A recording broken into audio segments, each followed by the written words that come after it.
fine Monday morning. Hope you're all well, and that you have peace and tranquility and prosperity where you are. Even though it sounds relatively quiet here, I don't know if you can tell, but in the distance, those are jet fighters screaming across the sky. And that's because where I am, there really isn't peace and tranquility. There's some prosperity for some people, or even many, or even most, but certainly not for all. And not nearly as many as there were last year, about a year and a half ago, because of the effects of the war that linger on. And yes, investments in the country have grown over the past year. Ironically, more people are unemployed than they were about a year ago. So, despite the increase in investments, there's a decrease in employment due largely to the effects of the war and all of the things that have been going on in the economy that affect it. Some of it has to do with automation. Some people are finding themselves out of work because of things like AI, marketing, automation, business operations, automation, even engineering automation, right? People are using AI increasingly to build code. So they actually hire, in some cases, less developers and use current developers to just use AI to generate the code and have the developers basically edit the code and make sure it's clean and it works. And there's AI being used for graphic illustration, graphic design, animation, voice work, all kinds of things. That doesn't mean I'm entirely against AI. As I've said many times, for example, if you're in marketing or developer or whatever you are, or developer, or you're a developer, right? Or anything you do that's impacted by AI, if anything, you should lean into the technology because it's not going anywhere. So don't be afraid of it. Embrace it. Use it to your advantage. And see what it can do for you. Right? And it's not just about cost efficiency. Okay, it can be used to generate things that you can use as part of campaigns to improve the quality, the production value, right? Or the production value of your code could increase, or whatever it might be that you use it for. Okay, so don't just think of it as a way to fire people, because I know that there are some people who think of it that way, or they primarily think of it as a way to fire people, whether it's themselves getting fired or whether they're the ones doing the firing. It's not really doing that, right? If anyone is letting the people go, it's companies deciding to be cost efficient, not just because of AI, but again, it's still humans doing the actual firing. Now, what am I talking about all this stuff for? Well, computers and tech have a lot to do with the ongoing conflict between Israel and Iran. Wait, what? I thought it was an ideological, existential battle. Well, yes, it's obviously an ideological, existential battle. But underneath all that, when you get down and dirty about it, how is it being fought? And a lot of it is being fought through cyber warfare, right? And I mean a lot of it is being fought by technology, right? The ballistic missiles that Iran shot at Israel back in April, and the drones and all that stuff. That's technology, right? And the precision missile that was fired back by Israel to hit one target in Iran to send a message. That was also that was you know, technology. And then the 181 ballistic missiles that Iran shot at, whether it was 181 or 201, whatever the actual number was, kind of irrelevant in general. Not irrelevant in the forensic sense, and not irrelevant in a down in the operations sense, but irrelevant to the general public. Hundreds of missiles, right? Ballistic missiles were fired by Iran to Israel, and that was all a matter of technology. Without certain technology, they could not have done that. And the interceptors that Israel fired to knock them down, just as they did previously, it's all a matter of very high technology. And you think to yourself, why are countries developing all this technology just to go to war with each other? And the answer is because that is where countries put their research and development money. And that research and development money is often what leads to technological progress for societies in ways that they don't think about when they first develop that tech.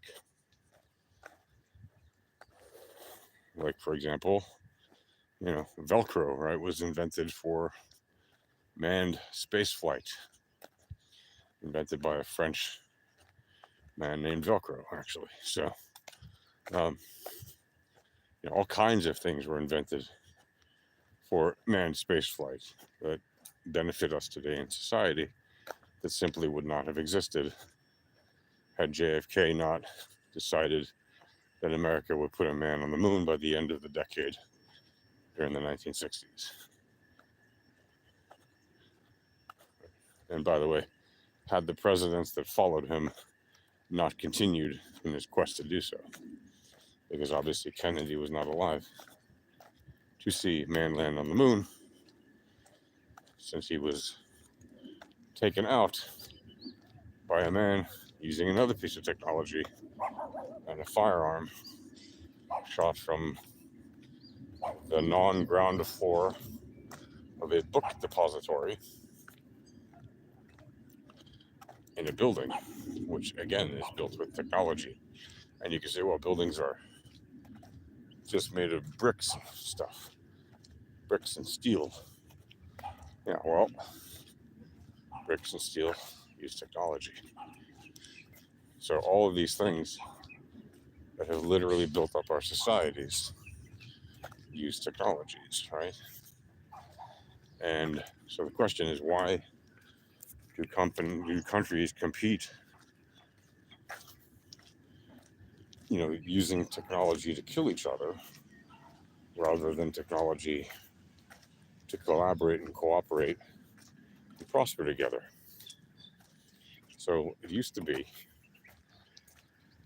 that before a lot of great science was done in the world of geology and the discovery of mineral resources, etc., there used to be a lot more of a scarce resource mentality. And there still is, because we do live, after all, on a finite world. And the cost of mining minerals in space will not necessarily ever be cost efficient. It may cost more to mine gold from an asteroid and bring it to Earth than it's actually worth, right? Than the cost of finding another source of it here on Earth. But at some point, presuming humans live that long, and that's a big presumption, then there may come a time when we have little choice but to either find ways to live off-world or find ways to mine what's out there and bring it to Earth in order for humans to continue thriving on Earth. I don't know if you guys can hear that, but that again is more jet fighters flying in the distance. I'd rather hear that than the sound of sirens and rockets blowing up overhead. least when you live in Israel at the moment, or when you spend time in Israel at the moment, when you hear the sound of jet fighters, it's typically, always, right, Israeli planes flying. They might have been made in the US, but they're Israeli planes, Israeli Air Force planes flying.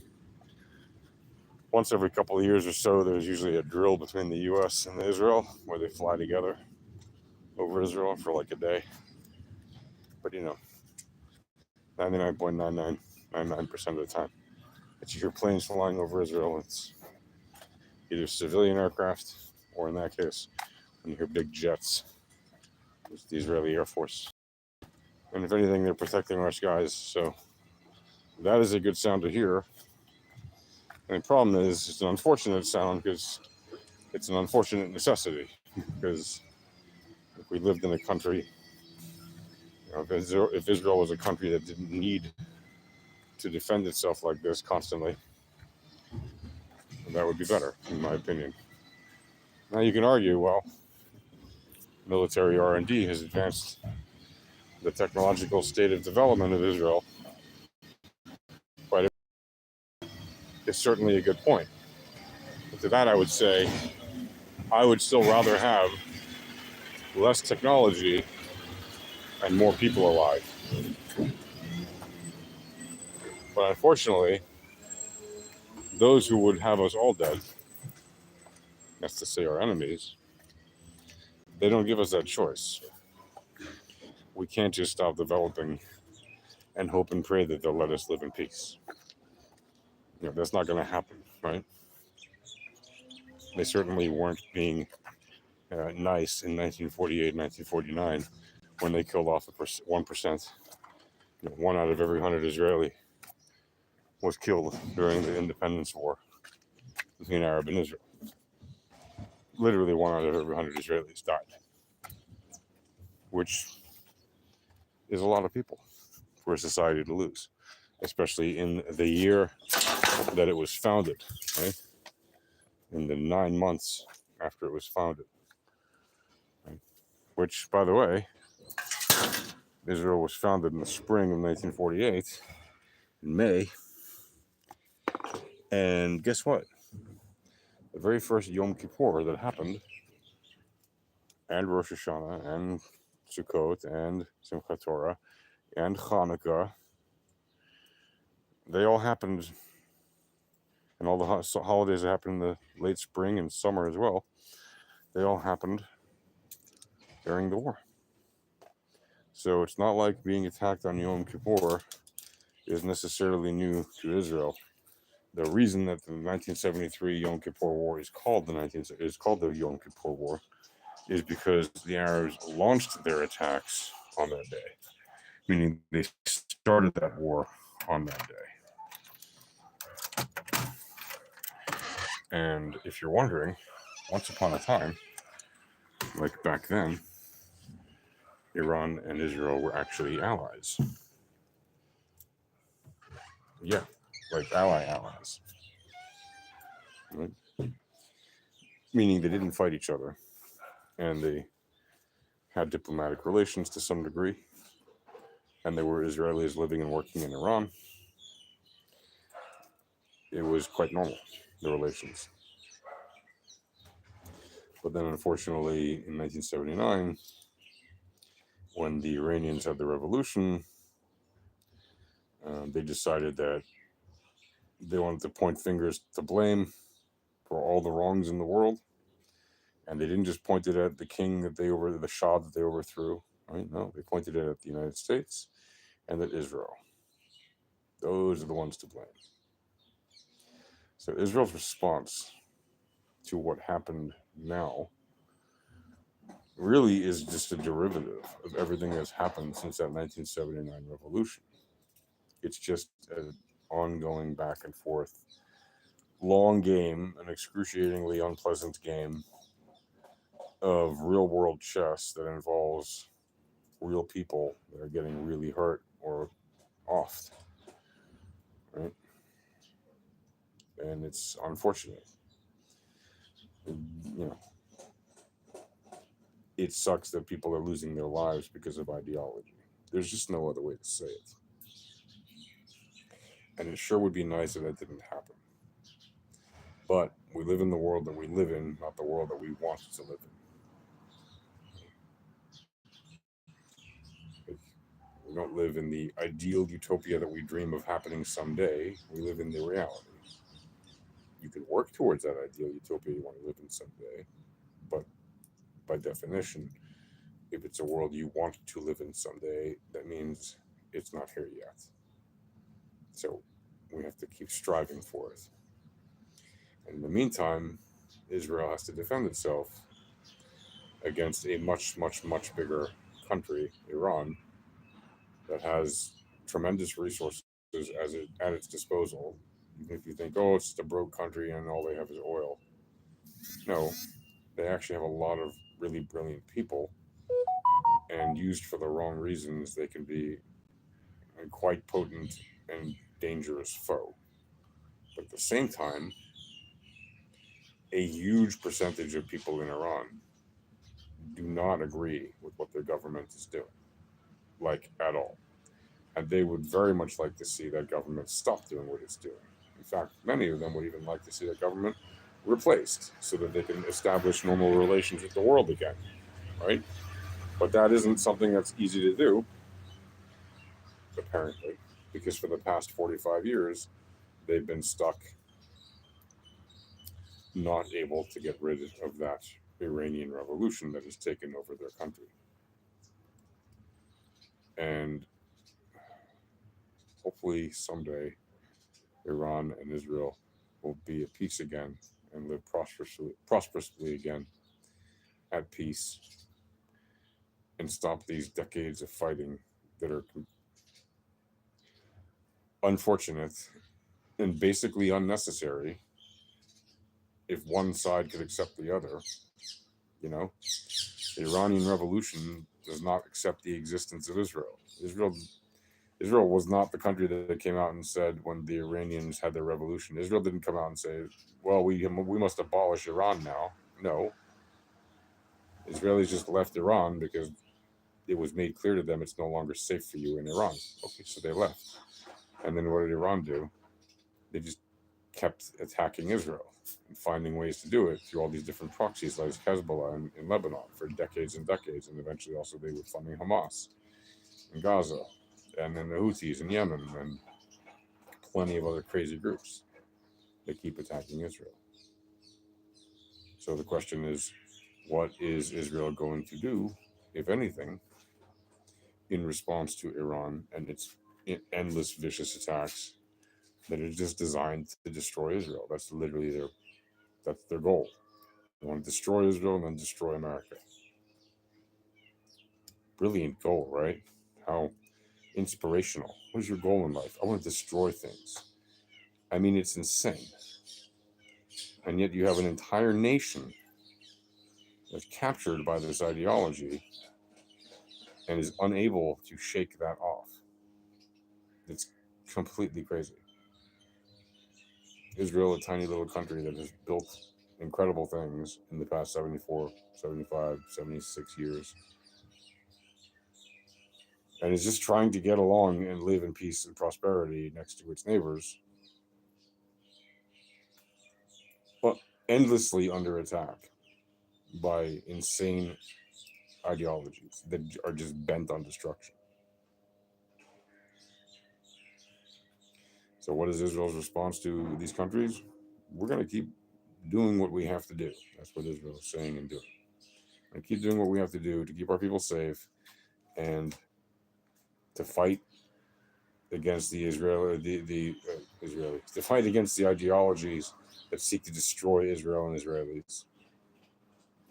We're going to keep doing what we have to do to try to build an economy that's continually prosperous and to continue to be a country that respects civil rights and democratic rights and all these kind of things. A liberal, progressive, democratic country that respects all people and has equal rights for all its citizens and visitors, right? That protects visitors as guests, etc., like any normal country should. and tries to establish diplomatic and cultural and other kind of relationships with every other country on earth that it can. That's what Israel is going to do. Does that mean that it might strike at Iran with some other military means that they haven't yet done? Maybe, maybe not. That's honestly not something that the average person in public needs to even really spend much time thinking about, unless you're in some way involved in it, right? Academically, through research, or commercially in some way, or militarily. But what is sure is that when your country gets hit by hundreds of ballistic missiles, it is normal for other countries to expect that you will respond. That doesn't necessarily mean you have to, though, at least not in the way that people think. Like, we don't have to, Israel does not have to throw missiles back at Iran in order to respond. Right? There are other ways to respond. Sometimes a non response is a much more powerful response than a response, or sometimes a quiet response, or sometimes a completely unexpected response is a better response than just saying, oh, you threw sticks at me, now I throw sticks back at you. Well, maybe instead of throwing sticks, you do something completely different that they're not expecting. So we'll see. I hope everybody stays safe and sound and in peace wherever you are, whether you're in Iran or Israel or the US or Japan or Canada or anywhere in Europe, anywhere around the planet. If you're hanging out with the penguins and the polar bears in the Antarctic glaciers, then by all means, I hope you have a lovely day. Stay safe and peace. Cheers.